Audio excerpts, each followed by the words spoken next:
You have to pardon the background noise. I have my AC blasting. It's 95 degrees today. You hate, amateur people who make videos because they do stupid things, like put their fingers in the middle of the filming. They don't really have a clue, and yet they put these videos up like they know what they're doing. It's crazy. It's anyway. There's a point to this video.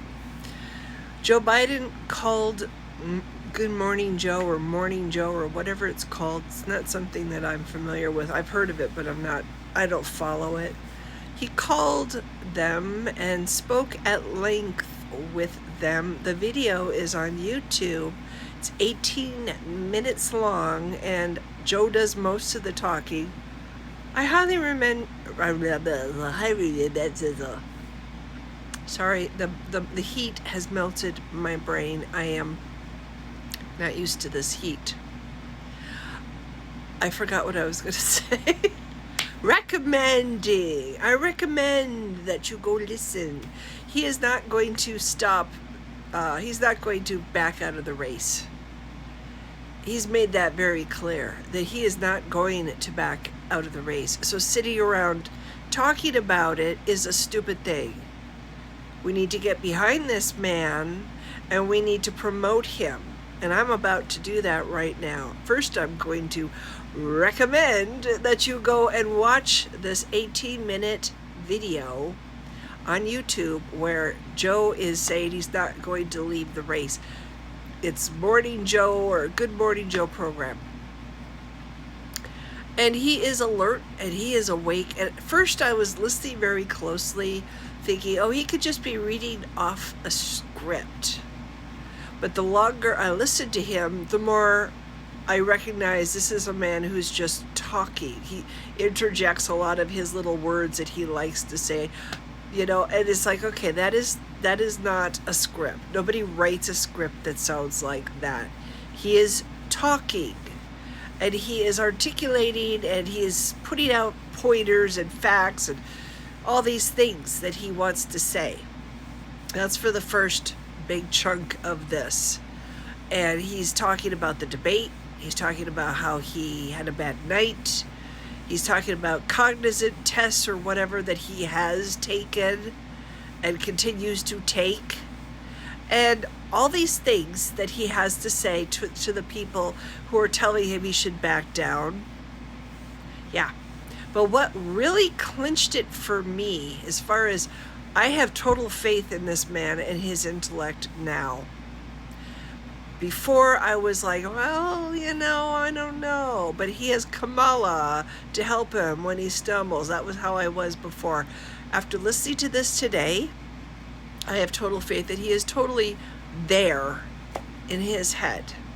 And I will tell you why, in case you don't want to go listen. Toward the middle of this 18-minute thing, the woman in this program asked him, what takeaway do you get from what happened in France and the UK as far as the recent elections that overthrew the radical right, whatever, far right, radical, fascist bullshit that they were also fighting to resist? What do you take away from that? So I'm listening to Joe Biden's response, and he goes off on this big, long, blah, blah, blah, blah about what the people want, blah, blah, blah, on and on and on and on. And I'm like, okay, he's never going to actually answer her question.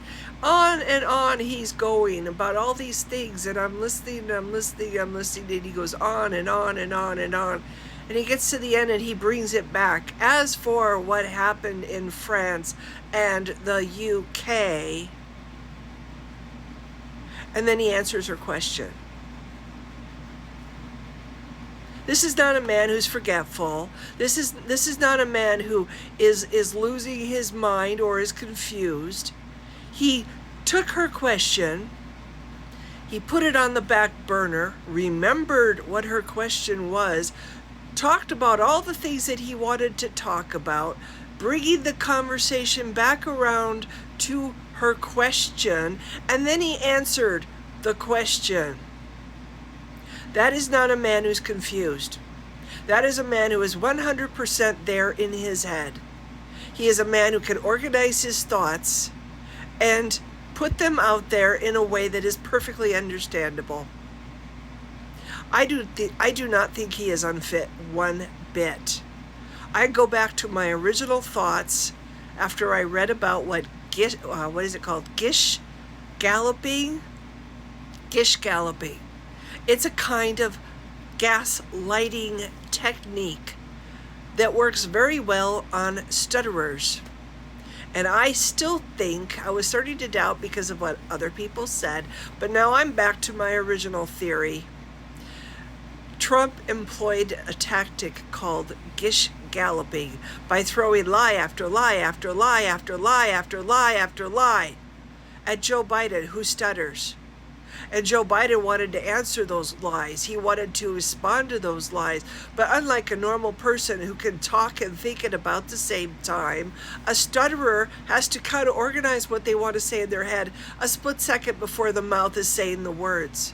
And when you throw lie after lie after lie after lie after lie at a person like that, they are trying to organize what they want to say about the first lie while the guy's on line number 5, 6, and 7. And Joe Biden is still trying to put what he wants to say out there in his brain about the first lie, and that is why he got confused. Trump succeeded in tripping him up and confusing him. It has nothing to do with his age. It's because he stutters and he has to formulate his words in his head before he can actually say his words. So yeah, I'm 100% on board with Joe Biden. I think he absolutely has what it takes to lead this country. And I am totally going to promote him and vote for him. I think he's got what it takes to win. I think that this conversation today shows that he wants to prove himself to the people of this country. He kind of alluded to the fact that this is only the first of many that he plans to do, many things that he plans to do to prove himself. What angers me is if he was a 40-year-old and he had a bad night, none of this would be happening. But it's because he's older that we're all going to be ageist and assume that, he had a bad night, he's not fit anymore to lead. Even though on March 7th, he gave one of the most powerful State of the Union addresses this country has ever heard. And 3 months later, we're going, he had a bad night, he's not fit to lead. We should replace him with the vice president who has been sidelined, hasn't had an opportunity to prove herself, and isn't exactly popular. We're gonna use her instead. We're gonna put her, I'm sorry, I don't think she has a chance to win. But I do think Joe Biden does, especially after today.